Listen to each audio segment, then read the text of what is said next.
Entonces, es una fase que permanece, de la misma manera que una fase que permanece la idea de individualizar, la idea de darme cuenta cuál es el sistema perceptivo reactivo, etcétera, etcétera. Cualquiera de ellas está constantemente sucediendo y si bien pueden tener una continuidad, porque digamos que no voy a concluir el tratamiento en los primeros 5 minutos, sí, primero hago contacto, etcétera, ¿no? Hay una lógica de secuencia, pero son fases que tienen una duración variable y que vamos a poder tener acceso a ellas. ¿Pasa algo, Mac? Se me va de repente tu voz. Ah, ok. Bueno. Pero para nosotros no, ¿eh? Bueno, para mí no. Para Ah, mí ok, se escucha gracias. bien. Gracias. Gracias por la retroalimentación. Entonces, la fase 1, contacto y preparación, es el primer contacto, iniciación de la relación terapéutica. Establecemos contacto y preparamos, hacemos toda una preparación para el desarrollo de la sesión. ¿Cómo? Requerimos obtener la confianza y la colaboración de la persona, que ella sepa quiénes somos de alguna manera. O sea, no le vamos a dar nuestro currículum, pero podemos establecer con ella este contacto y esta conexión para que sepa que puede resolver aquí y de qué maneras vamos a participar. Esto no necesariamente, insisto, con una explicación, sino más bien con nuestro comportamiento. Vuelvo a decir, me voy a ir lo más rápido que pueda para que podamos concluir con todo lo que tengo preparado y si ustedes requieren en algún momento hacer una participación, hacer una pregunta, me lo dicen. Yo me voy a seguir si ustedes no lo mencionan. Entonces, ¿de qué otra manera voy a hacer la preparación de la sesión y yo diría del tratamiento? Rompiendo el sistema rígido de percepción de la realidad. Entonces, esto lo podemos hacer con ejemplos como los que ya mencionábamos, que nos compartiste tú, Miguel, de patear una lata o patear a una persona. Puede ser simplemente haciendo algo como lo que yo les decía, abrocharme las agujetas, desabrocharme las agujetas, decirle, oye, se te cayó algo, ay, perdón, pásame la pluma que está ahí, lo que sea. Pero bueno, eso es como una entrada. La manera de romper el sistema rígido es llevar a la persona que tenga más elementos, muchos más elementos, pero por lo menos uno más del que ella trae. Y tú te las deberás ingeniar para hacerlo. Conducirles sin que deba renunciar a sus convicciones. Esto es algo muy importante. ¿Cómo lo hago para que la persona se mantenga con sus convicciones? Y yo utilice y me adapte a ellas. De esa manera también vamos a obtener confianza. Tenemos que adaptar como terapeutas a su lenguaje el estilo comunicativo. Es decir, yo requiero aprender de su lenguaje para poder utilizar sus aproximaciones, su forma de hacerlo, en lugar de traer al paciente a que se aprenda mi lenguaje o mi manera de verbalizar simplemente. Demostrar en la práctica, en la primera fase, que le muestre el cambio es posible. Si no regresa, ya por lo menos tiene esa directriz, esa posibilidad. Fase 2. Determinar él o los problemas. Esto quería yo mencionar, ya lo tenía preparado en la diapositiva, pero quería yo hacer énfasis, Miguel, porque tú hablabas hace rato de lo que Marcelo comentaba de, bueno, pues, ¿cuál es el problema? Y como si fuera muy sencillo y como si todos lo pudieran ver y como si solo fuera uno. Y entonces, yo no sé si solo es uno.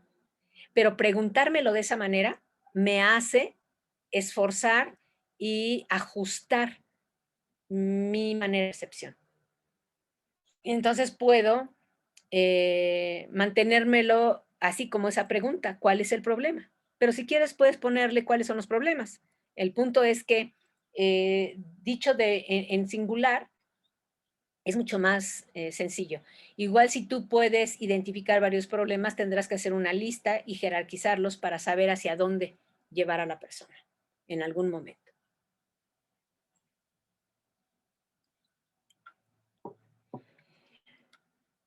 Nos podemos ayudar identificando las matrices pragmáticas del problema, es decir, cuáles son las cosas que hacen que el problema permanezca, que hacen que el problema esté resolviendo algo, porque está dado que es funcional. Nada más que, bueno, es disfuncional, pero funciona en una cierta medida. Y entonces, pragmáticas que están haciendo que permanezca hasta ahora el problema. Aclarar el problema y el sistema interactivo disfuncional. Entonces, puedo preguntarle si es que estoy entendiendo bien, quiero saber si esto es así, así, así, así, así, así. Y entonces, si es así, bueno, me estoy acercando. Pero requiero saber cuál es ese sistema de interacción que está haciendo que sea disfuncional. ¿O por qué está siendo disfuncional? Finalmente, nos lleva hacia la situación conflictiva para la persona. Consigo mismo, con los demás y con el mundo, es decir, con el ambiente social. Requiero saber cuál de ellos está desbalanceado.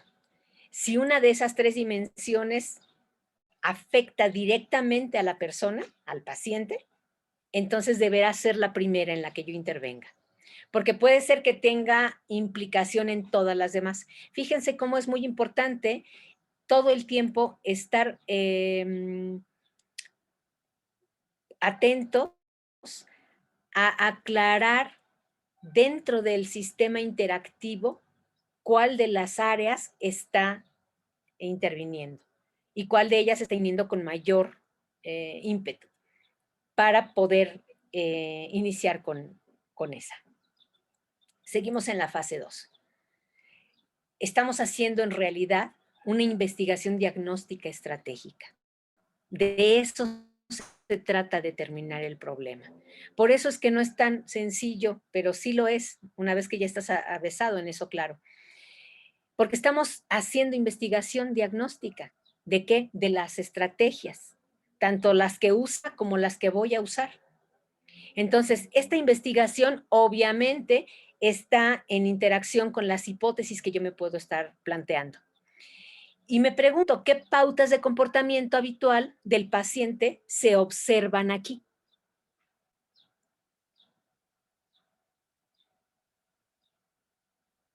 ¿Qué identifica el paciente como problema suyo? Y no como problema del de enfrente, como los demás tienen que cambiar, como mi pareja tiene que hacer como yo quiera o ser diferente. ¿De qué manera se manifiesta el problema? Esto es muy interesante. ¿Con quién aparece el problema? ¿Con quién se enmascara el problema? ¿Con quién no aparece el problema? Ojo, estas son preguntas que proponen en el enfoque estratégico Nardone y Paul Václavic, pero no son unas preguntas que yo tengo que hacerle a la persona. Son todas preguntas que requiero estarme haciendo yo. Sí, claro, si quiero saber cómo él identifica el problema, pues le pregunto eso, pero me refiero, no es una lista de preguntas que tenga que leerle al paciente.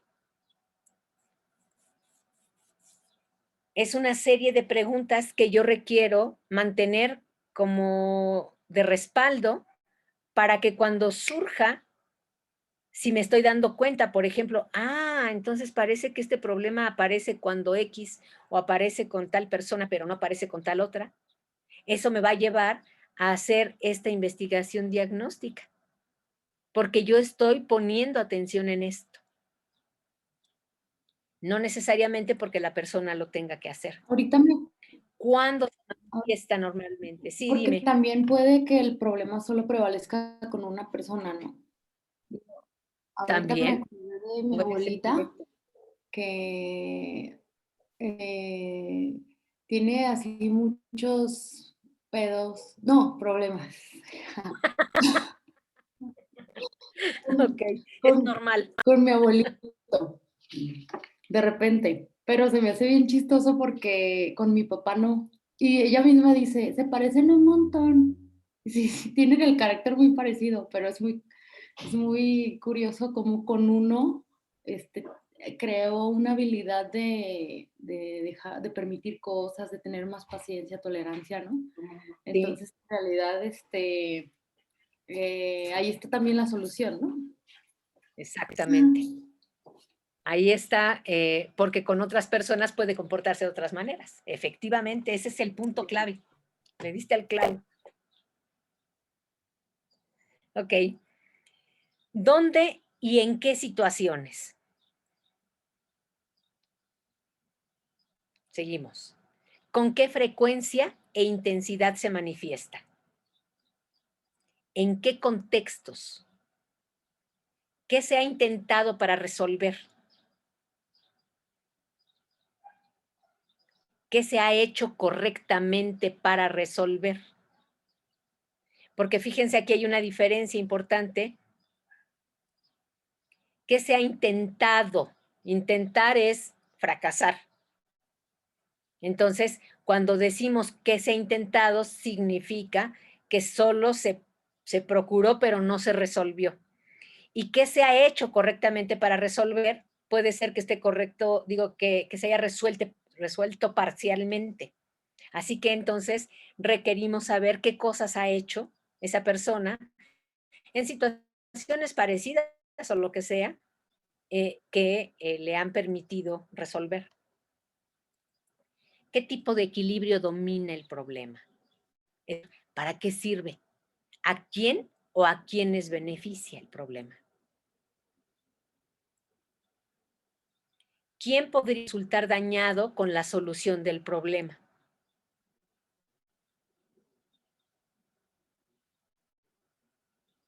Ok. Vamos a la fase 3. La definición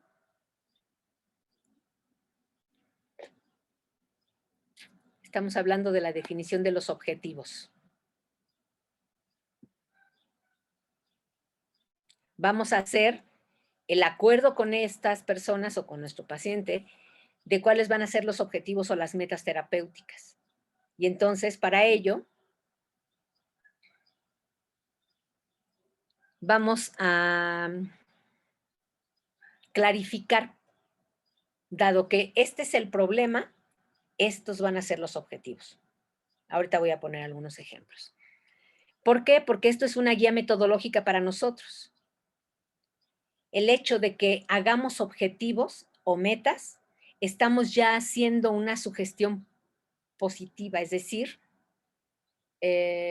cuando yo le digo qué metas vamos a alcanzar, cuál es el objetivo a lograr, ya estoy haciendo una presuposición, perdón, positiva.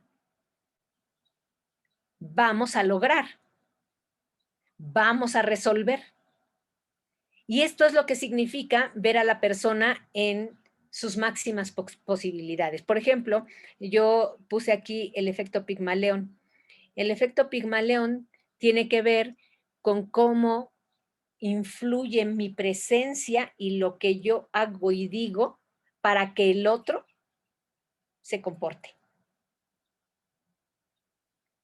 Esto es una investigación que se ha hecho en psicología social y le han llamado efecto Pigmalión. Conmigo se cortó, ¿me lo repites, porfa? ¿Qué es el efecto Pigmalión? Sí, es producir con mi comportamiento y con lo que yo hago y digo un efecto en el otro. Es decir, si yo digo, América, tú lo vas a lograr. Y te digo, lo vas a lograr y lo vas a lograr. Y estoy convencida y mira por esto y mira por aquello, lo que sea, yo ya estoy teniendo una sugestión positiva hacia ti para que tú lo hagas. Puedo poner un ejemplo. Una amiga mía tenía en su trabajo un compañero que todo el mundo decía que estaba feo. Yo no lo conocí, pero ella me platicaba que todos en la oficina decían, ay, este está horrible. Y entonces era un tipo que se agachaba, que pasaba como flotando porque no lo vieran, no hacía mucho ruido, etc. Entonces ella, queriendo aplicar el efecto Pigmalión, dijo, le voy a empezar a decir, oye, qué bien te ves, oye, qué guapo estás, oye, qué bien se te ve esa camisa. Y empezó a decirle cosas como esa. Hoy luce muy bien tu rostro, oye, qué bien te quedó el peinado. Diario le decía una cosa distinta. Y me decía ella, él empezó a tener comportamientos diferentes, como con más seguridad, como con más arrojo. Y decía, pero lo peor es que ya lo estoy viendo guapo. Entonces, eso nos dio mucha risa en aquella ocasión, pero creo que es un buen ejemplo para hablar del efecto Pigmalión. Si tú estás creando en tu cabeza que eso puede suceder, que eso es, ya lo estás creando. Y entonces, tanto para ti como para el otro. Aquí, donde yo estoy haciendo la definición de objetivos, ya estoy pronosticando que va a suceder, que se va a resolver y de qué manera puede ser. Un ejemplo, el problema puede ser no tener una relación de pareja duradera. Ay, es que yo, por más que le hago, he tenido muchos, pero nunca he podido tener una relación duradera. Ese es el problema. El objetivo es encontrar formas de relacionarse de manera efectiva.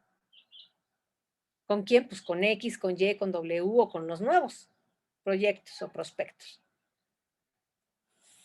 De esa manera, podríamos pasar de esta definición del problema que la persona me dice que tiene, que yo puedo darme cuenta que sí está ahí, o a lo mejor su queja es, no tengo pareja. Sufro mucho porque no tengo pareja. Esa sería la queja. El problema es no puede tener relación de pareja duradera, por eso no tiene pareja. ¿Cuál es el objetivo? Pues encontrar formas de relacionarse de manera efectiva. Y ese es también mi proyecto para la terapia.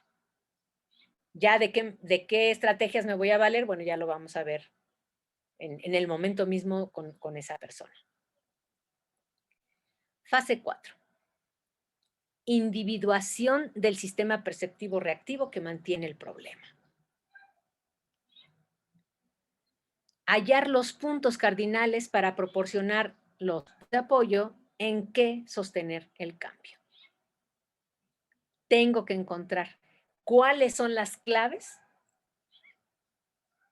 de esos puntos que han sostenido el problema para poder dar apoyo y ahora sostener el cambio.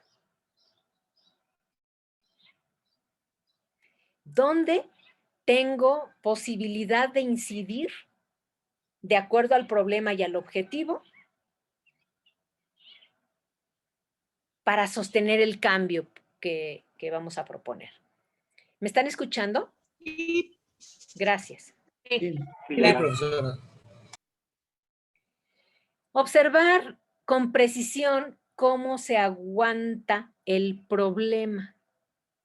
Es decir, las personas presentan el problema, más bien, presentan la queja que está sostenida por el problema, porque tiene una función el problema. Y entonces, ¿cómo es que yo hago para aguantar el problema. ¿Cuánto tiempo tengo con el problema? ¿Cuánto tiempo tiene esa persona con el problema? ¿Cómo es que hace para aguantarlo, para sostenerlo? ¿Y cuál de los factores que lo sostienen es el foco para intervenir con mayor probabilidad de éxito? Porque puedo pensar que la solución puede ser diversa. No sé, puedo intervenir en el sentido de que se dé cuenta cómo lo está haciendo. Puedo intervenir en el sentido de darle tareas muy precisas, frases concretas que hacer, cosas que decirse en la cabeza, etcétera. ¿Cuál será con esta persona el que tenga mayor probabilidad de éxito?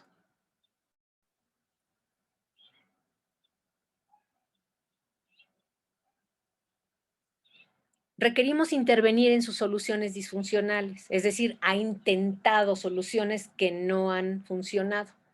Eso es donde tengo que buscar cómo intervenir para que ahora sean funcionales. Porque lo que ha hecho hasta ahora, obvio, no le ha funcionado, dado que el problema sigue. Entonces, ¿puedo retomar esas soluciones e intervenir en ellas para que dejen de ser disfuncionales? Identificar cuál de las 3 áreas de relación está afectada, consigo mismo, con los demás o con el mundo. Y entonces, a lo mejor está más afectada o a lo peor consigo mismo, pero si yo trabajo en la relación con los demás, a lo mejor consigo que sea funcional y que ahora resuelva, pero no va a ser lo más fácil, porque si lo que está más implicado es consigo mismo, sería más fácil intervenir aquí. Sería más rápido el resultado que si utilizo cualquiera otra de las dos, de la que está más afectada. Yo estoy suponiendo que el consigo mismo, pero podría estar afectado con los demás.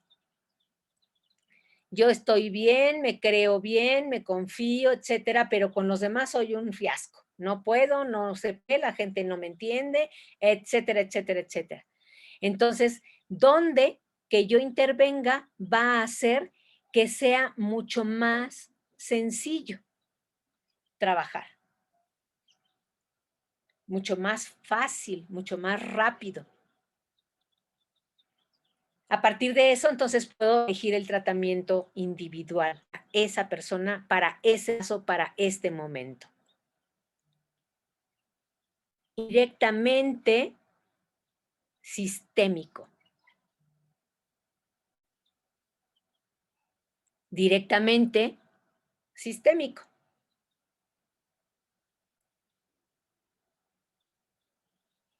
La intervención debe producir una experiencia concreta de cambio. Es decir, yo puedo elegir el tratamiento que puede ser, en ambos casos, sistémico, pero puede ser indirecto o puede ser directo. Y esta intervención que yo elija, cualquiera de estas dos, debe producir en la persona una experiencia concreta, que es lo mismo que ponerle acción a las palabras. Ejercicio que, por cierto, no tuve retroalimentación, no me lo mandaron. Si me lo quieren enviar todavía hoy, puedo darles retroalimentación, si no, ya se acabó la oportunidad. Yo Fase tengo una 5. duda, Yola. Adelante. Ahorita hablabas de las áreas de relación, ¿verdad? Y dices Sí, de consigo sí. mismo, con el mundo, con los demás. Pero, ¿cómo se interpreta esto cuando lo vemos desde el punto de vista de que el mapa no es el territorio? Porque yo puedo entender que si el mapa no es el territorio, entonces el problema siempre viene de consigo mismo. O sea, de aquí hacia afuera, de su mente hacia afuera, ¿no? O lo estoy comprendiendo mal. Creo que lo estás comprendiendo bien, pero yo tengo una interpretación donde el mapa no es el territorio. Ajá. Pero mi dificultad puede estar no en entenderme, no en quererme, no en saberme segura, cierta, etcétera, sino en la relación que tengo con los demás. Obvio, Claro. es a partir de mi interpretación Claro. del mundo y de las cosas, pero pues yo estoy bien conmigo, yo me quiero, yo es todo perfecto, tengo buena confianza en mí, tengo evidencias de que he hecho, logrado y no sé qué, pero no me puedo relacionar con los demás o con alguien Sí. específico. Me dificulta eso. O, bueno, me llevo bien con mis cuates, estoy bien conmigo, pero me chocan las reglas que se establecen en la sociedad. No puedo con eso. No estoy de acuerdo en que se haga de esta manera y que se crea que aquello. Y que, no, yo no estoy de acuerdo y entonces mi problema de relación es con lo que se está estableciendo en el mundo. Así que entonces ahí sería para una paradoja de que el mapa sí es el territorio, o sea, en una interpretación desde el sujeto. Si cree que no se puede relacionar, por ejemplo, o no puede hacer amigos, ¿no? Que dice, ay, no tengo amigos, no puedo hacer amigos, no sé hacer amigos. Aunque para mí el mapa es el territorio, yo aplico con ese sujeto como si el mapa no fuera el territorio, porque él lo está viendo el problema como si fuera el mapa, o sea, afuera, por decirlo de alguna manera. Yo fíjate que no lo entendería así. Creo que no tiene que ver si el mapa es el territorio ahora mismo, porque también yo te querría decir, acuérdate que a veces el mapa es el territorio. Ajá. En trance hipnótico, el Ajá. mapa es el territorio. Claro. Y entonces la persona puede tener pues esa claridad, ¿no? De ahorita las cosas así son. Para mí así son. Y por eso vengo contigo. Porque yo no sé cómo hacer. Cómo tener una buena relación. Pero si tú me dices, oye, pero es que mira, no es el territorio, tú no te apures, entonces sí seguro tienes una buena relación, pues no es cierto. El hecho es que yo no me puedo relacionar con las personas. No puedo tener amigos. No me hacen caso. No soy elegible. No sé por qué. Eso es lo que yo vivo. Entonces, si tú me dices, oye, pero no te apures porque el mapa no es el territorio, eso no es cierto. ¿O cómo le dices? El mapa no es el territorio. No es que le diga, es que yo de repente en mi cabeza lo vi así. ¿Sí? Como yo creo que todo aquel concepto que veamos o vean las personas, pues viene de nosotros, ¿no? Yo no lo percibiría o bueno, al menos para mí es más lineal percibirlo de manera de que el conflicto está aquí consigo mismo, aunque claro, existen estas divisiones de con el mundo, con las demás personas, pero de todos modos tiene un inicio. Ok, yo te diría que no, y no en un enfoque estratégico. Es Ah, no, decir, claro, entiendo que en este enfoque no es así. no, absolutamente no, porque estamos hablando de que pasamos justo de la propuesta de las escuelas clásicas, donde el sujeto es el que está mal y tiene que cambiar. Ujú. Y esta y otras escuelas están proponiendo que es interacción, es interaccional. Ujú. Y por eso es que estamos hablando de 3 áreas de relación, Ujú. en lugar de solo conmigo. Ujú. De yo estoy mal y yo me tengo que resolver porque estoy mal, no soy funcional, ¿no? Tiene que ver con la relación. En la propuesta del enfoque estratégico es la relación conmigo misma, con los demás y con el mundo. Son 3 áreas distintas. Claro. Y entonces, si yo me relaciono bien conmigo, está perfecto. Pero si no me relaciono bien con los demás, no es mi culpa. Es decir, yo como terapeuta tengo que indagar qué es lo que no está funcionando. Ujú. Puede ser que esté eligiendo bien a sus amistades, yo qué sé, ¿no? O puede ser que le falten estrategias de abordaje o qué sé yo. No lo sé porque estamos como de algo difuso, no de un caso concreto. ¿Sí me captas esto? Sí, Porque de otra manera es como decir, mi realidad de segundo orden es la que vale y no la del paciente. Y él tiene una realidad de segundo orden, es su propia interpretación. Y yo requiero ajustarme a ella para poder mostrarle las opciones. Claro, con un pie en lo que yo considero. Entonces yo podría pensar, es que eso él lo está considerando como un algo rígido. Voy a buscar la manera de que sea flexible. Y entonces la situación puede estar en relación a sus relaciones. El problema puede estar en esa relación de sus relaciones, pero yo tendría que explorar específicamente con esa persona cuál es el mayor, lo que tiene más relevancia, porque es fundamental la interacción. ¿Qué está determinando que sea de esa manera?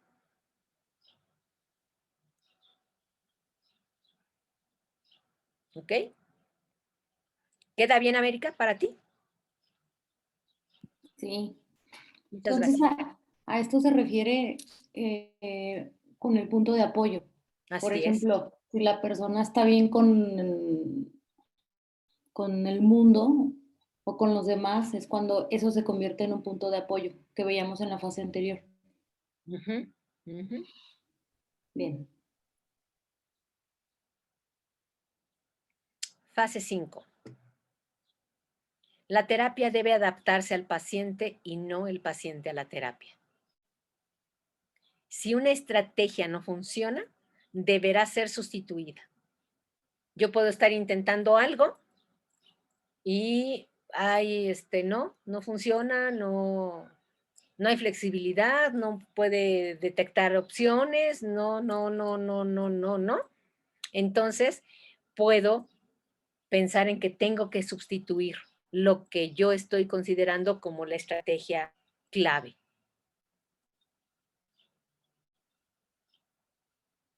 Centrar la atención del paciente en cambios, debería decir, dice Campos, en cambios aparentemente triviales, en pequeños detalles. Ejemplo, ya habíamos platicado, por ejemplo, con la paciente de Sony, no la de hoy, sino la del taller, aquella que identificamos que tenía como alguna situación donde ella no puede detectar su valor, su valía. Y entonces le podemos centrar la atención en pequeños detalles como en decirle, oye, pues quiero que me hagas una lista de las cosas que sí sabes hacer. Ay, no, pues es que yo no sé hacer nada. A lo mejor nomás no te has dado cuenta, pero yo te estoy pidiendo cosas muy sencillas como a lo mejor sabes planchar, a lo mejor sabes lavar, a lo mejor sabes escribir, a lo mejor sabes X, ¿no? Entonces le puedo poner ejemplos y decirle solo haz una lista de las cosas que desde pequeña has aprendido. Y entonces esto es, estoy centrando la atención de esa persona en pequeños detalles cuando yo en realidad estoy queriendo lograr cosas importantes y no triviales.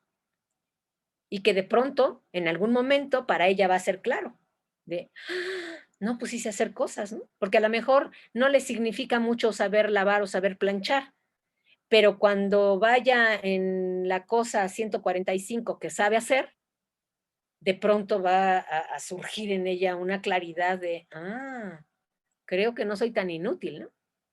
O qué sé yo, puede ser gradual.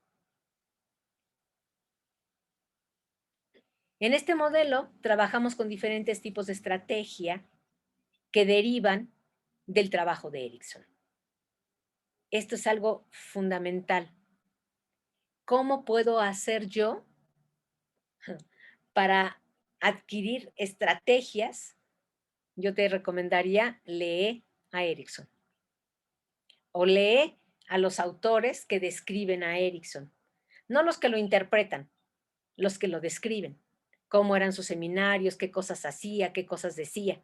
No porque esté mal ver a los que lo interpretan, pero es mucho mejor que comiences a tener la experiencia, le voy a llamar vívida, con Erikson, y después de eso, ya, puedes buscar interpretaciones, etcétera, al respecto. Voy a mencionar algunas. Acciones y comunicación terapéutica. Prescripciones de comportamiento. Son dos clasificaciones de lo que se tomó de Erikson como tipos de estrategia que derivan de su trabajo. Es decir, qué acciones como terapeuta voy a llevar a cabo y qué comunicación, qué estilo de comunicación voy a llevar a cabo como terapéuticas. Y las prescripciones de comportamiento o de conducta. Esos fueron dos elementos que tomamos de Erikson. De las acciones y comunicación terapéutica tenemos aprender a hablar el lenguaje del paciente. Y hablo del lenguaje verbal y del lenguaje no verbal. Aprenderlo y usarlo es una de las cosas en las que Erikson era maestro. Aquí está, si es que estás por aquí, Paco. Reestructurar. El reencuadre. La percepción de la realidad. Lo que logra el reencuadre es eso, hacer una transformación de mi percepción de la realidad o de la persona, de quien sea. ¿Cómo lo hago? Puedo elegir muchas formas de hacerlo. Existen técnicas, así como muy específicas, por ejemplo, la reestructuración en 6 pasos. Pues sí, pues es una manera. Pero hay muchas otras y eso depende de tu imaginación, de tu ingenio. Evitar las formas lingüísticas negativas. Decir, ay, no, pero es que usted no debe decir eso o usted no debe pensar aquello. Requerimos las formas lingüísticas positivas, donde positivo significa lo que sí queremos. Por eso cuando la persona dice, el objetivo es que ya no quiero que me duela, que ya no quiero que me pese, que ya no quiero vivir esto, eso es negativo, porque es lo que no queremos. Negativo no significa decir no. Negativo significa lo que no quiero. Positivo significa lo que sí quiero. Y ya les había yo comentado en otros momentos, yo quiero en este momento que tú pienses en algo, entonces te digo, por favor, no pienses en rosas. Estoy usando el no, pero no es una forma lingüística negativa. Estoy hablando de lo que quiero que suceda. No pienses en rosas amarillas. Por favor, no pienses en rosas de tallos largos, espinas grandes y rosas amarillas. Y entonces, bueno, yo te estoy diciendo lo que quiero que pienses. Usé la palabra no, pero la forma lingüística negativa implica, repito, lo que no quiero. Eso requerimos algo? evitar. Adelante. Ay, perdón. Hace años tenía una paciente y sucedió una tarea accidental que me gustó mucho y creo que va con esto que está comentando. La chica pues tenía baja autoestima y se recriminaba muchas cosas y la pasaba mal, ¿no? Entonces le dejé de tarea en una hojita escribiera todo lo que hacía mal y todo lo que odiaba de ella, o sea, todo lo malo de ella en una hoja. Entonces sucedió que la paciente entró en una crisis de ansiedad muy grande y me marcó y yo dije, rayos, ¿qué hice, no? Y ya después la vi en en la consulta y resulta que la tarea se fue hacia otro sentido, no recuerdo ni siquiera por qué se la dejé, pero ella me comentaba, ahora sé cómo no me debo de tratar. Ahora sé lo que produce y provoca en mí estarme tratando así, decirme esas cosas. Y fue como un parteaguas porque despegó. O sea, a partir de que hubo ese efecto en ella, ella ya sabía lo que no tenía que hacer y se enfocaba en lo que sí. Excelente, fíjate que eso fue una intervención paradójica y fue, se me fue la palabra, prescripción del síntoma. Sí. Por eso funcionó. Sí. Entonces, es un poco distinto a esto que yo estoy mencionando ahorita, porque quien tiene que evitar las formas lingüísticas eres tú, como terapeuta. Tú requieres llevar a la persona a donde quieres y buscar la manera de que ella vaya a donde quiere. A veces, la manera de hacerlo es esto que tú usaste, que es la prescripción del síntoma, y entonces es efectivamente impactante. O sea, finalmente tú le diste permiso de hacer lo que ella venía haciendo. Puede notarse la distinción, la diferencia entre evitar las formas lingüísticas y la prescripción del del síntoma. Sí, Gracias. Ok. Uso de la paradoja y la comunicación paradójica. Que esto es algo que tú hiciste, una comunicación paradójica de alguna manera. Le estás diciendo remarcando lo que no debe hacer. Ella dice, estoy pésima en esto, y tú le dices, ok, apúntame todo lo pésima que eres en todo. Uso de la resistencia. Bueno, este es un aspecto que Erikson manejaba, y manejaba también de manera magistral. Cuando hay resistencia, lo más importante es que busquemos la manera de que la resistencia sea hacia las cosas, hacia las situaciones, hacia los síntomas y no hacia el terapeuta. Y en esto Erikson pues era genial. Él decía, bueno, me recuerdo de un caso, ¿no? Del tipo que llegó y le dijo, todavía no nace la persona que a mí me puede hipnotizar. Se lo dijo a Erikson de manera directa y Erikson le dijo, pues sí, ya nació. Sí, esa persona que lo puede hipnotizar ya nació. Ah, sí, pues quiero que me lo presente. Y entonces le dejó como tarea irse a su casa, sentarse frente al espejo, quedarse ahí durante 1 hora y ahí se le iba a revelar la persona que podía meterlo en trance, que podía hipnotizarlo. Y sucedió. Realizó la tarea y se encontró a sí mismo, metiéndose en trance. Y entonces, pues el punto es, el juego, la llave maestra es, la resistencia no tiene para qué ser para mí. La resistencia puede utilizarse, pero dirigir la fuerza hacia donde requerimos que se dirija. ¿No es genial? Sí, lo es. Uso de anécdotas y lenguaje metafórico. Eso también fue algo que fue tomado de las propuestas de terapia de Erikson, de su trabajo clínico. Anécdotas, aquí hemos usado muchas.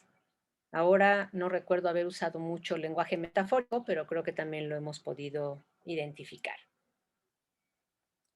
Algo que simbolice o que parezca algo, aunque no lo sea. Seguimos ahora con las prescripciones de comportamiento. ¿Cuáles son las prescripciones directas? Son indicaciones claras de acciones para personas muy colaboradoras. Si no hay resistencia, si está muy accesible, ok, pues mira, haz esto, haz esto, haz esto, haz esto. Y lo va siguiendo paso a paso y es algo muy concreto que decirle. Toda acción del terapeuta, quiero que les quede claro esto, toda acción del terapeuta es una directiva. Que yo haga así, que yo haga así, que yo haga así, es una directiva para el paciente. Es decir, si yo pregunto, lo que yo pregunto está conduciéndole hacia un sitio. Y eso es una directiva. Asentir, negar, dejar una tarea, por supuesto que es una directiva, asombrarse, quedarse impávido también, pues constituye un mensaje para que la otra persona haga algo. Todas mis acciones, todo lo que yo diga, todo lo que evite, todo lo que no haga, todo es una directiva. Yo estoy influyendo. Esto es también una llave maestra que me parece que es importante que distingas. Tú, como terapeuta estratégica o estratégico, debes saber que tu presencia misma está produciendo algo en el otro.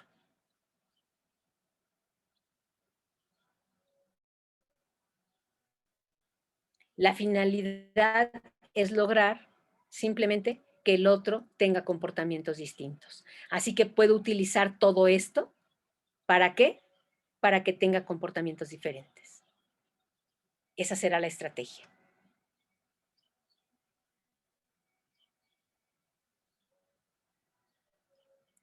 Prescripciones indirectas, estas enmascaran su verdadero objetivo. Vuelvo a poner el ejemplo de la paciente con Sony, a la que le dijimos vamos a hacer una lista de las cosas que ya sabes hacer. Eso está enmascarando el verdadero objetivo. Mi verdadero objetivo es que ella se dé cuenta de que es valiosa, de que sí sabe hacer cosas, de que puede avanzar, etc. Se prescribe algo con el fin de producir algo distinto. Entonces, prescribo una lista de cosas para desencadenar en ella cosas. O bien, le digo al paciente, no digas me mienten. O dime mienten. Ahora di mienten. Y entonces, cuando yo le estoy diciendo di me mienten y di mienten, estoy prescribiendo algo para producir algo distinto. ¿Y qué quiero que produzca esto? Un efecto emocional en la persona. Puede ser una indicación no verbal que genera el resultado. Puede ser que simplemente señale y entonces la persona voltea. Puede ser que me distraiga, entre comillas, no voluntariamente, y entonces eso está logrando algo con la persona. Prescripciones paradójicas. Es eficaz prescribir la conducta sintomática que se presenta espontánea e irrefrenablemente. Si tiene estas dos características, es infalible que va a funcionar. Hay muchos casos de Erickson. Hoy nos mencionó ya uno Iris y tuvo el resultado. Fue una prescripción paradójica, pues porque le estamos diciendo que haga aquello que es el síntoma. La ejecución voluntaria del síntoma siempre anula el síntoma.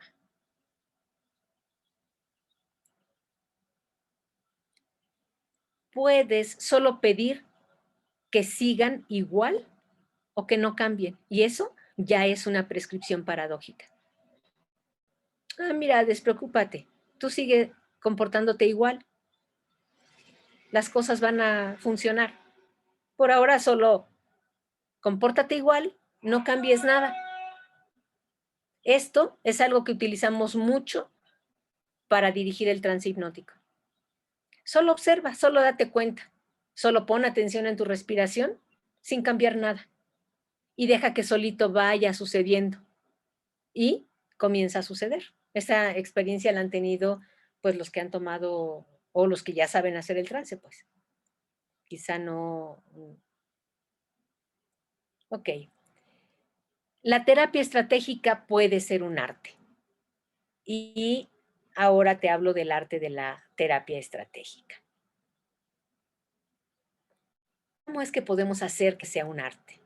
Tenemos todos estos elementos que ya he mencionado, todos estos elementos que ya conocemos ahora de la terapia estratégica. ¿Cómo lo podemos llevar? ¿Cómo lo podemos elaborar? Y eso es lo que lo hace un arte. Podemos, por ejemplo, ofrecer una alternativa peor.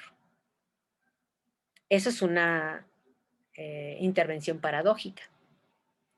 Pero al hacerlo, estamos yendo mucho más allá del supuesto obstáculo, bueno, del obstáculo que está viviendo la persona. Esto es algo que yo utilizo mucho en la terapia y por supuesto en la conducción del trance hipnótico.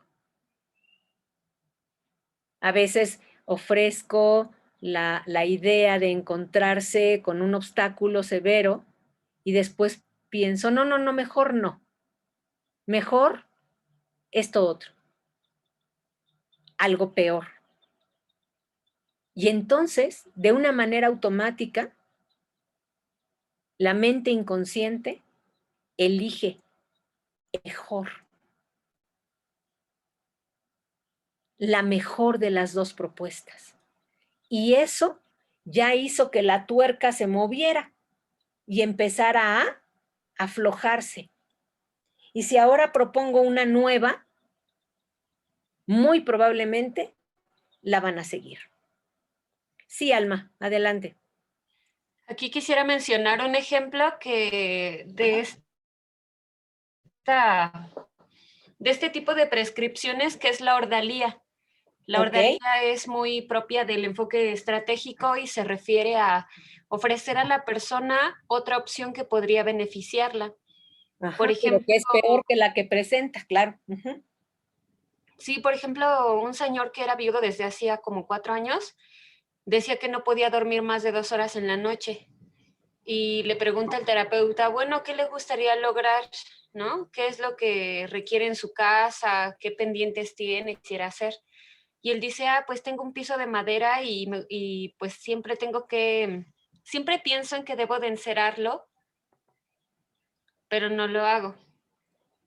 Entonces él le dijo, si usted nota que ya se acostó y que no puede dormir, le voy a pedir que se ponga de pie y que encere el piso. Y entonces esa idea para él era tan terrible que prefería dormirse, ¿no? Claro. Y entonces cuando vuelve a terapia le dice, ¿qué cree? Ya pude dormir. Entonces, sí, la ordalía me parece una de las intervenciones más maravillosas de este enfoque. Ok, gracias. Que no necesariamente tendría que ser una ordalía, pero sí es un ofrecimiento peor. O sea, me refiero, la ordalía está perfecto, sí es un muy buen ejemplo, pero no es el único. Cuando yo ofrezco una alternativa peor, de manera natural se elige la otra, la más viable, voy a decir, ¿no? Pero la magia de esto es que cualquiera de las dos cosas que haga, para el paciente va a estar bien. Ya sea que duerma o, en el ejemplo que tú nos comentas, Isabel, pues lava el piso, pule el piso. Y las dos cosas son positivas y buenas para él. ¿Yo le puedo hacer una Gracias. pregunta aquí sobre esto? Adelante.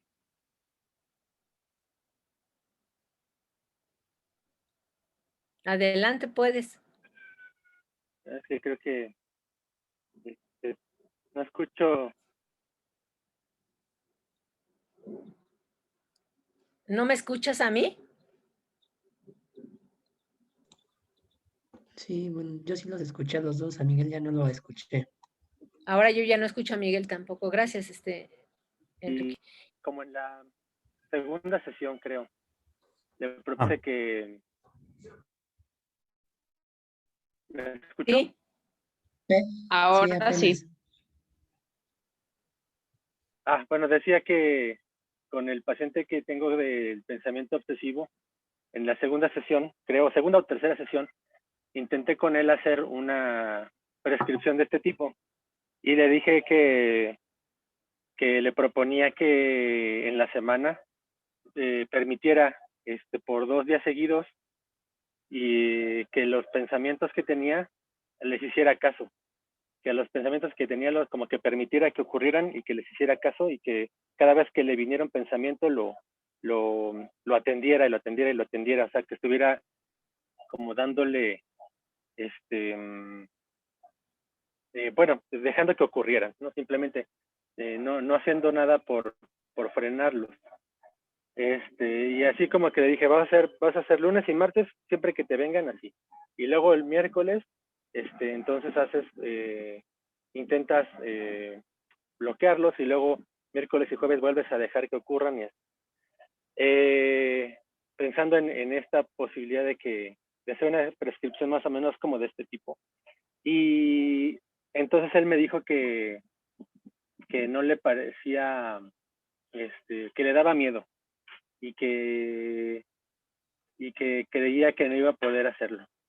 Entonces yo le dije, pues, bueno, ¿qué tal si lo intentas y vemos cómo ocurre?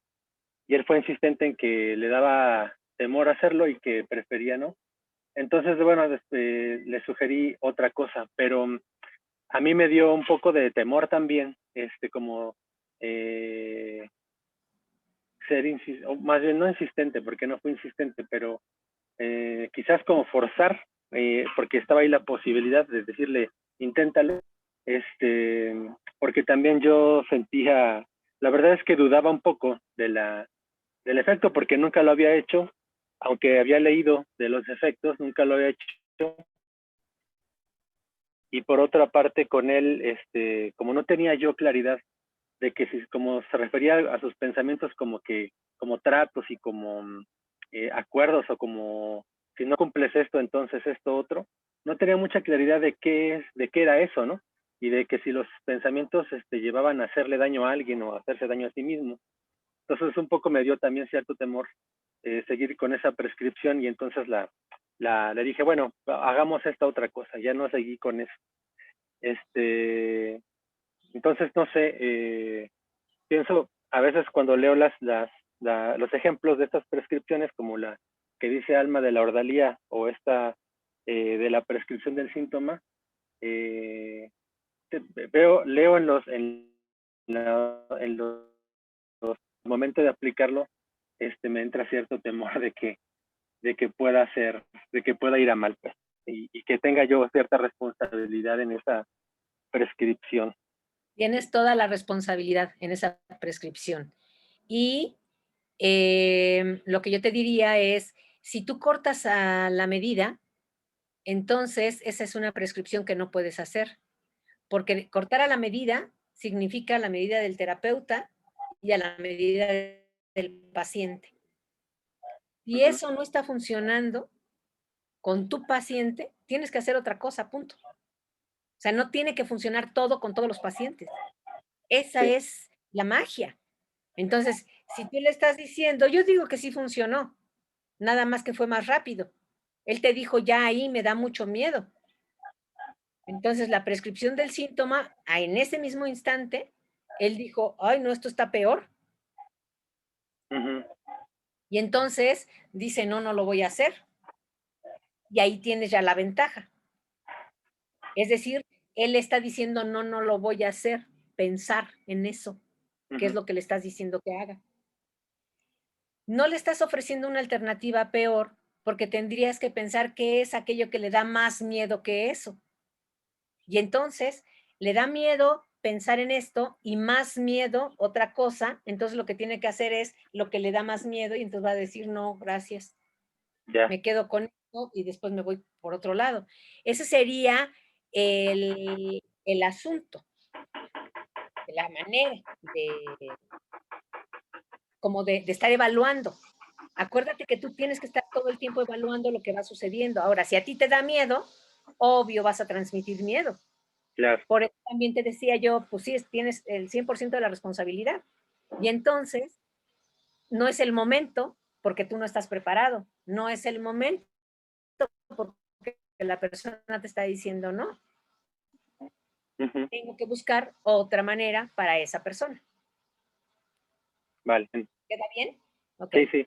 Gracias. ¿Alma queriendo hablar o se quedó nada más la manita parada? Ok. Cambio mediante comunicaciones metafóricas. Esto es uno de los elementos que yo creo que implica mucho más arte, que es la creación de todo el escenario a partir de metáforas nos pueden ayudar mucho. Una metáfora es decir una cosa de manera paralela para implicar otra. Y entonces es la maestría de la indirección. Una de ellas. El aliento de una recaída. Erickson, por ejemplo, usaba mucho esto. Les decía a sus pacientes, a mí me parece que sería muy extraño que en esta semana se resolviera el problema. Yo creo que se va a repetir unas 2, 3, 4 veces, no sabemos cuántas. Se va a repetir. Pero eso está bien, eso está normal. Y entonces, bueno, esta es una manera de darle permiso a la persona de saber y que no va a estar mal. Entonces, lo aliento para que una recaída venga y pueda continuar. También decía Erickson, bueno, me causaría mucha extrañeza que en esta semana no hubiera nuevamente el comportamiento y no estuviera presente, pero más me sorprendería que en 4 semanas se siguiera presentando. Y entonces esto permite brincar de un lado a otro. Frustración de una respuesta para alentarla, provocando. Esto lo he hecho yo aquí mismo cuando les digo, para, espera, escucha. Estoy frustrando algo que está sucediendo para alentarlo, pero te estoy provocando para que lo hagas.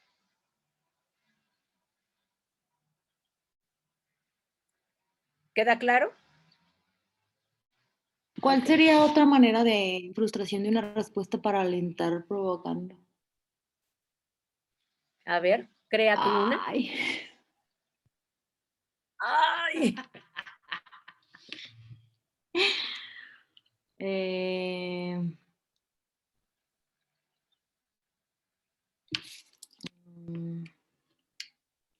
No sé, a ver, tengo que pensar. Me recordé ahorita de mi pacientito que les platicaba que lloraba y lloraba y lloraba. Entonces yo le decía, a ver, trae un recuerdo de algo agradable con tu papá. Entonces él decía, es que mi papá llegaba y jugaba conmigo y entonces estábamos bien contentos y entonces empezaba él a llorar y a decir, gracias que mi papá no sé qué, ¿no? Y yo le decía, hasta ahí, vuélvemela a repetir. Y una vez que llegaba otra vez al punto donde lloraba, yo le decía, hasta ahí, vuélvela a repetir. Y ahora puedes decirme la segunda parte. Y esta segunda parte solo la vamos a poner en otro lado. Y ahora, cuéntame otra experiencia. Yo ya le enseñé cómo hacerlo.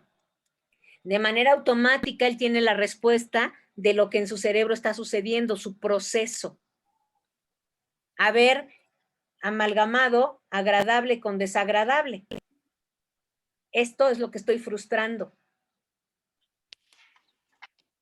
Lo estoy provocando cuando le estoy pidiendo que lo haga. Tráelo, vuélvelo a pensar. Y ahora, como tarea vas a tener, desvincularlos. Identificar hasta dónde es agradable y dónde es desagradable. ¿Queda? Ok. Y pienso que te puede quedar de tarea buscar ejemplos en tus pacientes, donde les podrías dar hacer esa intervención. ¿Sí? Ok. El empleo del espacio y la posición. Todo el espacio puede ser utilizado. Esto es algo que ahorita con la tecnología no tengo un poco de limitante, porque yo pondría el ejemplo, se los describo. Si estuviéramos en un aula, yo les diría cómo está o cómo es la corporalidad de alguien que está deprimido. Y entonces alguno de ustedes lo haría sentado en su silla. Es que no escuché bien. ¿Cómo es la qué? No te escuché yo a ti. La corporalidad de alguien deprimido. Ah, gracias. Ah, ok. Entonces, sería hacer así. Mirando para abajo, cabeza agacha, mirando el piso. ¿Y cómo hago para que cambie? O sea, una persona que está deprimida está así, pero una persona que está alegre está enderezada, mirando al horizonte, quizás sonriendo, etcétera. Pero por lo menos su eje es recto, derecho y hacia el frente. Puedo decirle, levántate, mira hacia el frente, no sé qué, pero en el empleo del espacio y la posición, yo me levantaría de mi lugar y me pondría en su horizonte visual.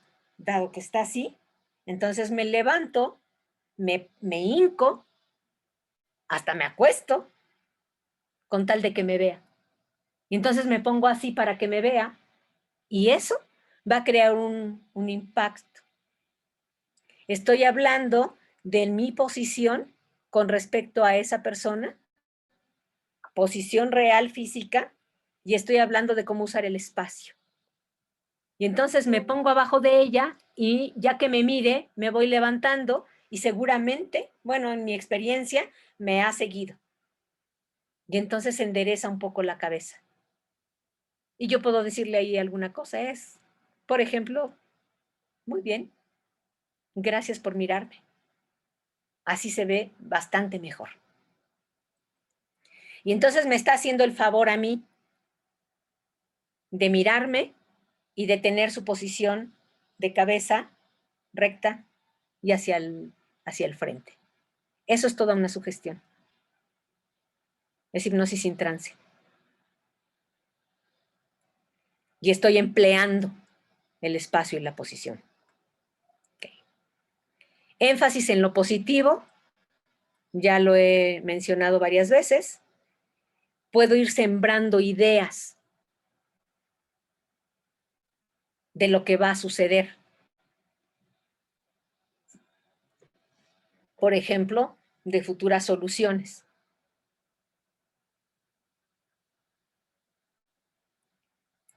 De futuras respuestas que la persona va a dar. O simplemente lo uso mucho yo ahora tiene mucho que no lo hago, me estoy dando cuenta, voy a buscar alguna otra manera. En la consulta presencial, yo les digo a mis consultantes, cuando llegan, les digo, adelante, adelante caminante. Y entonces, eso es una siembra. Vamos a ir hacia adelante. Vamos a caminar juntos. Les estoy dando una idea. Bienvenido, bienvenida. Adelante caminando.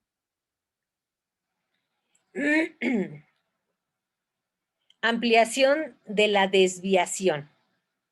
Esto es, tenemos una forma concreta, directa de la persona de hacer las cosas.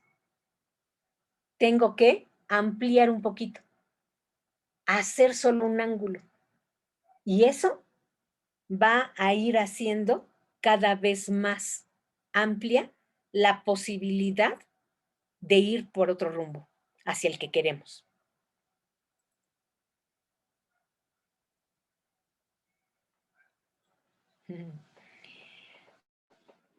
Despertar en la persona, yo digo, la búsqueda, la necesidad de continuar con estas cosas que el tratamiento está ofreciéndole y lograr que se desenganche de la manera en la que estaba. Araceli nos ponía un ejemplo muy padre hace rato, antes del receso. Ella decía una palabra que le dijo Marcelo, que era conmiseración. En esa intervención, ella se despertó de eso que no se había dado cuenta y ahora recuerda esa palabra como una manera de desengancharse de esa manera de hacer las cosas que venía haciendo en el pasado. Evitar la exploración de sí mismo. Esto es en términos del pasado, en términos de es que yo cuando era chiquito, no sé qué, seguramente, la cuestión del contenido y las historias. Se trata ahora de identificar el proceso. No es una cuestión de la persona está mal y entonces tenemos que darle martillazos para que se componga. Seguimos en la fase 5, tareas. Pueden reafirmar lo trabajado en la sesión. Es decir, por ejemplo, pensar en positivo. Estuvimos hablando de pensar en positivo en la sesión, ¿ok? La tarea puede ser seguir pensando en positivo. Tradúceme. Hazte la lista de lo que llegue, como llegue, y ahora tradúcelo en positivo. Puede llevar una intervención indirecta. Por ejemplo, hay una técnica que yo diseñé, que le llamo la técnica del telegrama, donde se trata de decir solo lo importante, lo que es verdaderamente importante. Si tú quieres escribir una carta, puedes explayarte y escribir hojas y hojas y hojas. Pero si vas a escribir un telegrama, cada palabra cuesta. Así que valdría, pienso, que darás menos. En el telegrama, todas las palabras cuestan lo mismo. En la vida, las palabras cuestan distinto. Hay algunas palabras que son mucho más caras que otras. Por ejemplo, ya vas a empezar. Es mucho más caro en el efecto que decir, bien. Así que en la técnica del telegrama yo le digo a las personas, escribe todo lo que le quieras decir, todo lo que produzca tu mente acerca de lo que te desagrada de tal y cual cosa o de tal y cual persona. Y luego, quítale todas las palabras que puedas para que te salga más barato. Si son 2 hojas, redúcelo lo más que puedas, digamos, a una cuartilla. Ya tienes la cuartilla, ahora ve qué más le puedes quitar, pero que siga lo verdaderamente importante. Y entonces, ponlo en un párrafo o en media cuartilla. Después en un párrafo y finalmente en una frase. Muchas de las veces, los resultados que han tenido las personas que me consultan es la palabra respétame. Lo que quieren decir con todo lo que habían dicho es respétame. Ok, eso es láser, es contundente. Pues la próxima vez, en lugar de decir, es que tú, dile, respétame. o a lo que haya llegado como conclusión la persona. Puede ser desencadenantes del comportamiento esperado. Por ejemplo, decía mi abuelo, la mucha familiaridad es causa de menosprecio. Si yo me estoy dando cuenta que estoy siendo menospreciada, puedo pensar, es el menosprecio por la mucha familiaridad, así que requiero alejarme un poquito. No estar tan pegada, no estar tan todos los días, tan constantemente, porque es la mucha familiaridad la que causa el menosprecio. No es que yo ya no valga, no es que ya no me quiera, no es que el otro me esté haciendo mala onda, lo que sea. O sea, sí están sucediendo esas cosas, pero cuando yo quiero obtener como resultado que me valoren, requiero saber de alguna otra manera qué es lo que desencadena el comportamiento. Y entonces, esto es como una palanca que me sirve. Es solo un tip, es solo un ejemplo. La mucha familiaridad es causa de menosprecio, entonces me retiro, me alejo. ¿Hasta qué? Me quieren volver a ver, me quieren volver a invitar, etcétera, etcétera. Pueden llevar una comunicación paradójica. Pues bueno, el mejor ejemplo es la prescripción del síntoma, que ya pusimos aquí varias veces. Fase 6. El objetivo de la última fase es incitar la autonomía personal y su consolidación. A través de la recapitulación de los avances y las soluciones logradas. La explicación del tipo de trabajo desarrollado conjuntamente y de las técnicas utilizadas. Y la redefinición de las capacidades demostradas al hacer frente y resolver el problema. Es decir, una sugestión positiva hacia el futuro. ¿Cómo va a ser en adelante? Y podemos hacer una proyección a futuro con esa persona. Ok, chicos. Hasta aquí llegamos. Comentarios, mejores aprendizajes. Tenemos 9 minutitos. Yo tengo una duda con lo de la familiaridad. Ajá, Uy, no sé. eso es lo único que me quedé como de, ¿what? ¿Me lo podría No sé si sea una inquietud de todos, es solamente un ejemplo, no es algo que determine el enfoque estratégico. Pregunto esto para saber si le doy tiempo y si no, te lo explico en otro momento. Sí. Porque no tiene que ver con el enfoque, es simplemente un ejemplo. Está bien. ¿Qué pasó? No sé qué pasó. Ok. Mejores aprendizajes, por favor. Bueno, yo quiero comentar que esta es la sesión que me gustó más porque la sentí muy estructurada ya en el enfoque propiamente dicho. Me hubiera gustado practicar un poquito más, pero pues el mejor aprendizaje que me llevo hasta ahora es la libertad del terapeuta estratégico para poder hacer prescripciones en función de cómo contacto con mi paciente. Entonces esa libertad ya no me asusta, ya me parece más lúdica y me parece posible. Gracias. Maravilloso, gracias a ti. Yola. Adelante, gracias. Mi mejor aprendizaje pues es que tengo que hacer que para esta persona que estoy atendiendo sea significativo, que tenga razón de ser este proceso que estamos llevando juntas y que encuentre las posibilidades a partir de las propias situaciones negativas que ella identifica. Excelente. Muchas gracias, Sonia. Gracias.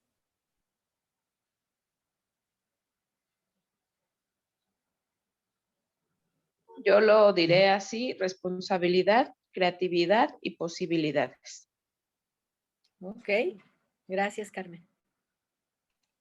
Hola, buenas tardes a todos. Pues mi mayor aprendizaje es la flexibilidad, elasticidad ahora, y que primero voy a experimentar algo para cambiar mi pensamiento. Esa herejía es la que creo me quedó mucho, muy marcada. Gracias. Gracias a ti.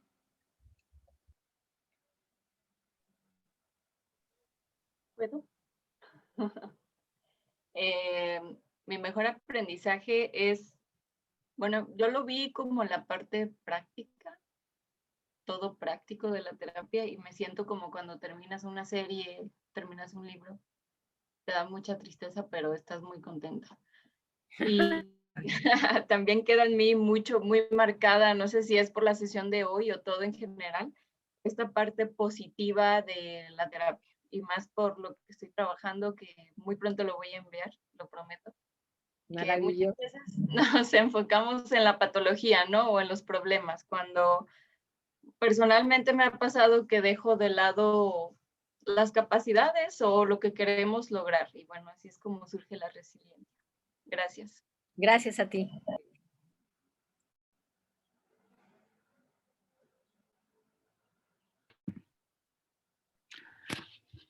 Mi mejor aprendizaje, yo creo que a medida de que tenemos, nunca lo había relacionado así, pero ahora creo que a medida de que hay más flexibilidad, hay más confianza. Porque no sé, a veces yo lo veía como de manera separada, ¿no? Como esta onda de confiar en lo que hago como persona, como terapeuta. Pues soy igual como persona y como terapeuta. Bueno, como América y como terapeuta.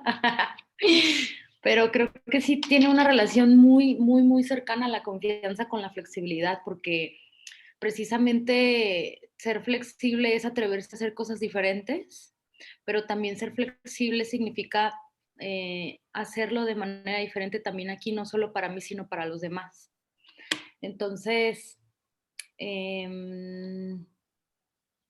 pues a mí me gustó, este es el enfoque que más me gusta de las terapias breves. Bueno, PNL también. Estos dos son los que más me gustan. A mí se me hace muy curioso cuando Alma lo decía, no es porque me sienta experta, porque no lo soy, pero a mí se me hace muy fácil, como que digo, ay, qué fácil pensar cosas así como caminos o maneras, porque también creo que algo que me gusta es que no, al menos en este momento de mi vida, ya no me da miedo equivocarme. Y creo que tampoco con mis pacientes, no lo veo como una equivocación, pues lo veo como, digo, bueno, si ellos ya lo ven así, pues ¿qué puede pasar, no? Si yo les digo algo que no funcione, pues solamente toman experiencia o les va a funcionar, ¿no? Porque tampoco puedo saberlo, pero sí puedo hacerlo, ¿no? Y ellos también. Así que muchas gracias, Yola, por compartirme tu conocimiento. A Marcelo, ay. Gracias a ti. Gracias. Gracias. Miguel.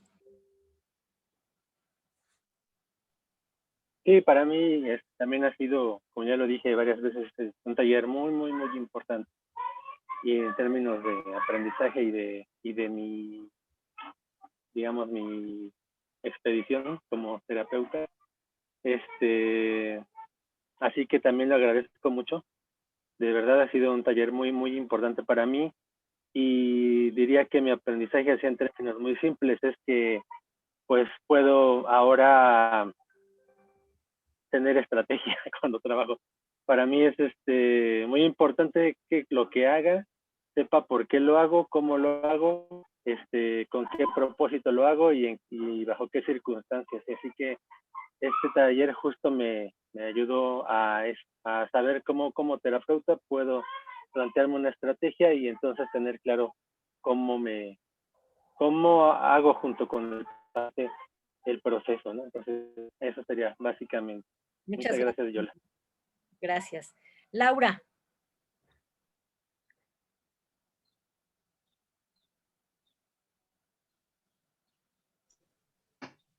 No anda por aquí. ¿Me escuchan? Sí. ¿Sí me escuchan? Sí. A cada momento, espero terminar. Bueno, yo resumiría todo en una frase que leí en un libro de Minuchin, de técnicas de terapia familiar, que es de Bateson, que dice: la sabiduría no solo exige un conocimiento de los hechos que atañen a los circuitos, sino un conocimiento consciente, con raíz en la experiencia intelectual como afectiva, que sea la síntesis de ambas. Para mí esta frase, cuando yo la leí, me significó resumir lo que estamos viendo en este curso, por la flexibilidad y por la parte de conexión que se hace con la persona que tenemos enfrente. Marcelo nos lo ha dicho mucho, tú también. No llevarnos todas las técnicas así como un recetario, sino dejarlas afuera y utilizar lo que nos da el paciente, obviamente con todo el conocimiento atrás, pero para mí esta frase significó esto. Y en esto resumo. Muchas gracias, Laura. Ya son las 2 de la tarde, espero que puedan estarse unos 3 minutitos más o 4 para terminar con los que faltan de decir su mejor aprendizaje. Víctor, por favor. Sí, gracias, profesora.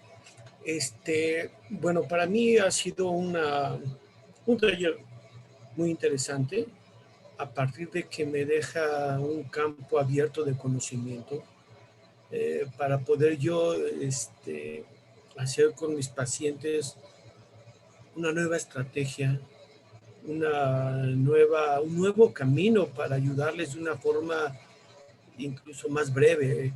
Hay muchos axiomas o principios, como se quiera llamar, que me agrada escucharlos y que los comparto y simpatizo con ellos. Ok, por ejemplo, las metáforas, la paradoja, porque incluso muchas de la espontaneidad con la que se resuelven los problemas lo han usado muchos terapeutas, tanto conductuales, psicoanalistas. De alguna manera, el problema se resuelve aparentemente con un chispazo, pero es porque dan a veces con una palabra clave. Claro. Y a veces la estrategia es lo que de alguna manera a mí me interesa, ¿no? A veces encontrar ese punto, en donde hay que escuchar al cliente, al paciente, para con el mismo lenguaje poderle regresar algo. Son las partes que a mí me gustan mucho de este enfoque, y me llevo sí, muchas inquietudes también, me llevo mucha sabiduría, y también me llevo lo gratificante que es compartir con varios que estamos encontrándonos en un camino y vamos formándonos en el mismo. Maravilloso. Muchísimas gracias, Víctor.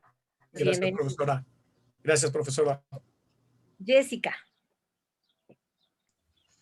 Pues mi mayor aprendizaje es como lo confiada que me puedo sentir en las posibilidades y en la búsqueda de posibilidades de una manera muchísimo más flexible y creativa.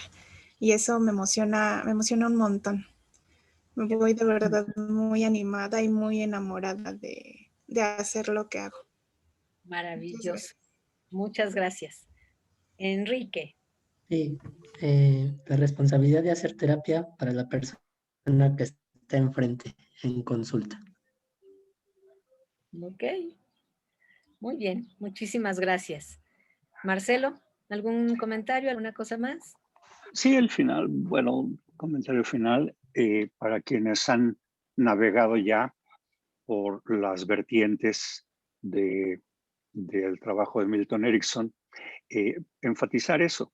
Estas son vertientes del trabajo de Milton Erickson y yo creo que ustedes pueden reconocer ya en el trabajo de Milton Erickson estos aspectos que pueden ser tomados de manera independiente como enfoques, pero la fuente es Milton Erickson, porque estas vertientes fueron desarrolladas a partir del trabajo de Milton Erickson.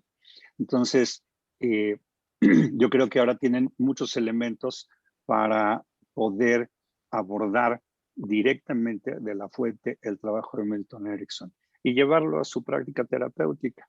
Yo te sugiero, Víctor, directamente, que leas un poco más, que abordes un poco más el trabajo de Milton Erickson. Te va a encantar.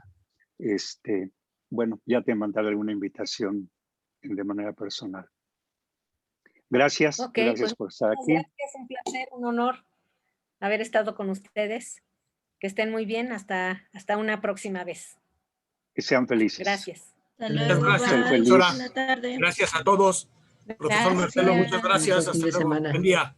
Hasta luego. Buen día. Iris. Adiós. Adiós. Esperamos el doctorado. Adiós. Ya sé.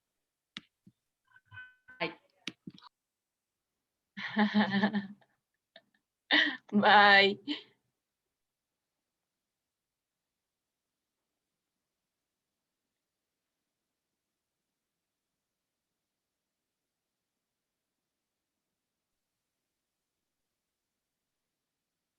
Lili, tu tesis. ¿Mi tesis?